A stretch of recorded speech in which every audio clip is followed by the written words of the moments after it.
Fala tricolada, Alexandre Antônio na área para mais um vídeo no canal e as bombas estão estourando na tarde desta quinta-feira, né? Temos uma situação complicada com o Germancano, que era para fazer exames nessa quinta-feira para ser apresentado na sexta-feira, parece que não vai rolar, e também a situação do Nino, a negociação dele lá com o time do México, o Tigres, parece que melou. Informação do Globoesporte.com. O Gabriel Amaral trouxe uma informação de que o Fluminense estava tentando receber um pouquinho a mais nessa negociação. Tentou com o Tigres, não conseguiu, estava tentando agora com o Criciúma, porque o Fluminense estipulou um valor mínimo para negociar o jogador. O Fluminense tem 60% dos direitos econômicos do Nino, o Criciúma tem os outros 40%. Então o Fluminense é quem é o responsável pela venda ou não do jogador. Ele pode desistir, como pode aceitar também. Mas só que o Fluminense achou o valor muito baixo por esses 60% que o Fluminense tem direito. O valor gerava em torno de 17 milhões de reais. O Fluminense botou um valor mínimo por 25 milhões. Então a diferença é muito grande. Então já está, na minha opinião do canal, eu acho que 25 milhões é pouco. Imagine 17 milhões de reais. Então o GE trouxe essa informação de que o negócio melou. Então vamos lá.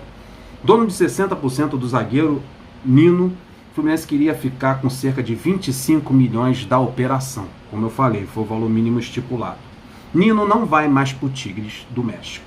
O Fluminense, que tem 60% dos direitos econômicos do zagueiro, recebeu uma proposta de 5 milhões de dólares, cerca de 28 milhões de reais na cotação atual. Então esses 28 milhões de reais seriam divididos entre Fluminense, 60%, e Criciúma, 40%. Caberia ao Fluminense apenas 17 milhões de reais desse valor. Mas o valor considerado baixo pela diretoria tricolor, que tentou negociar com Criciúma, dono dos outros 40%, para aumentar a sua fatia. Não ia aceitar. Criciúma não ia dar o mole desse. Porém, não houve acordo com o clube catarinense. Com isso, o tricolor recusou a oferta e espera pelo defensor na reapresentação do elenco no dia 10. Então, o Fluminense aguarda o Nino se reapresentar. O Fluminense desistiu, não vai vender o jogador para o futebol mexicano. Nino, que estava muito empolgado, aceitou a oferta, falou que era irrecusável, que ia ganhar 4 vezes mais do que ganha no Fluminense. Meu Nino, senta aí, fica calmo, se apresenta no dia 10. Outras informações. Pelo seu 60%, o Fluminense teria direito a 3 milhões de dólares, cerca de 17 milhões de reais, como eu falei. A diretoria tricolor acredita que o zagueiro vale mais do que oferecido e considerou que o valor que o clube receberia nessa operação seria muito baixo. Por isso tentou aumentar a sua fatia e receber 4 milhões e meio de dólares, cerca de 25 milhões de reais, justamente o valor mínimo estipulado pela diretoria para vender o jogador para o exterior. Com o Criciúma ficando com 500 mil dólares, cerca de 2 milhões e 800 mil reais, algo parecido com o que o Fluminense fez com o Artisul quando negociou o Pedro lá com a Fiorentina. Mas o Criciúma não topou esse valor de 500 mil dólares, cerca de 2 milhões e 800 mil reais. Por isso, o Fluminense desistiu da negociação. Então é isso aí, o Fluminense tem que ter calma. O Nino já recebeu uma proposta do mundo árabe, acabou recusando. Teve o Atlético Mineiro, que despertou interesse, né? Também estava interessado no futebol do Nino. Vai aparecer outras propostas. Tem o Porto também, que apareceu no circuito, também interessado no zagueiro Nino. Então vai aparecer outras oportunidades. O Fluminense tem que ter calma na hora de vender os seus jogadores. Na minha opinião, já acho um valor muito baixo, 25 milhões de reais. Imagine 17 milhões de reais. E nessa hora, o Fluminense, que tem 60% dos direitos econômicos do jogador, tem que entrar aí numa conversa e tem que também fazer valer o seu interesse.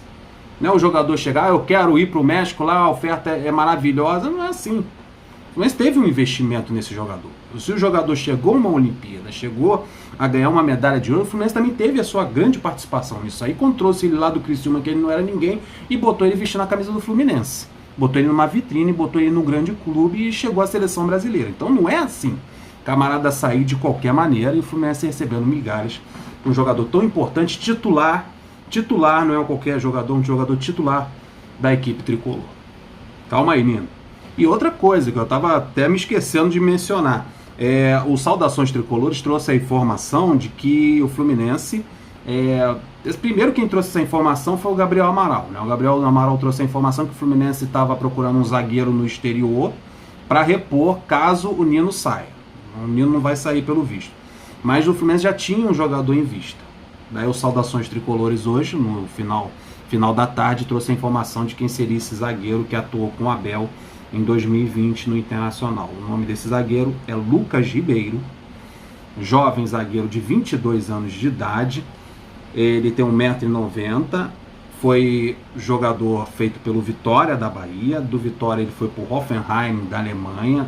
Da Alemanha ele foi transferido para o Internacional por empréstimo, ficou uma temporada no Inter e voltou para o futebol alemão. Então o jogador que o Abel indicou para o Fluminense para substituir o Nino é o Lucas Ribeiro, de 22 anos de idade, que está jogando no momento no futebol alemão, no Hoffenheim. E parece que o Hoffenheim está interessado em emprestar esse jogador novamente, porque ele tem contrato com o clube alemão até 2024.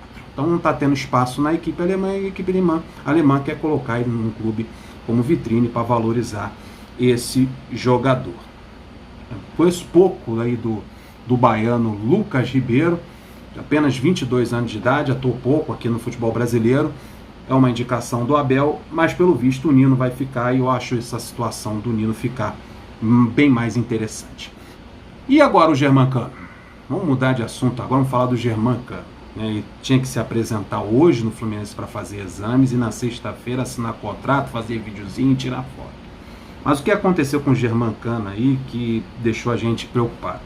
O atacante Germancano testou positivo para essa dita cuja aí, que vocês sabem muito bem, está aumentando o número de casos, carnaval sendo cancelado em tudo quanto é lugar aqui no Brasil.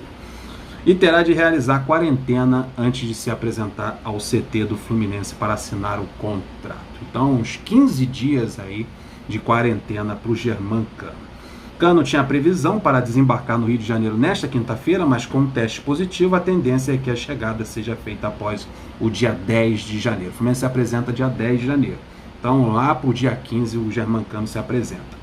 José Constanzo, empresário do atacante, confirmou que ele não virá ao Rio de Janeiro agora. Então, é uma pena aí, a gente espera que o Germancano se recupere o mais depressa possível, sem sequelas, e se apresente ao Fluminense depois desse período de quarentena. É uma pena, porque dá uma atrasada no planejamento, no entrosamento da equipe, já vai chegar com o bonde já partindo, mas o que importa agora é a saúde do atacante do Fluminense. Já estão apalavrados, já está tudo certo, ele será jogador do Fluminense, só tem esse problema aí no meio do caminho, que certamente vai dar tudo certo no final das contas. Então melhoras aí pro Germancano e volte o mais depressa possível após a quarentena. Show de bola? Vamos passar a régua, vamos fechar a conta? Então, tô indo nessa, deixa o like, se inscreva no canal, tamo juntos. Fui!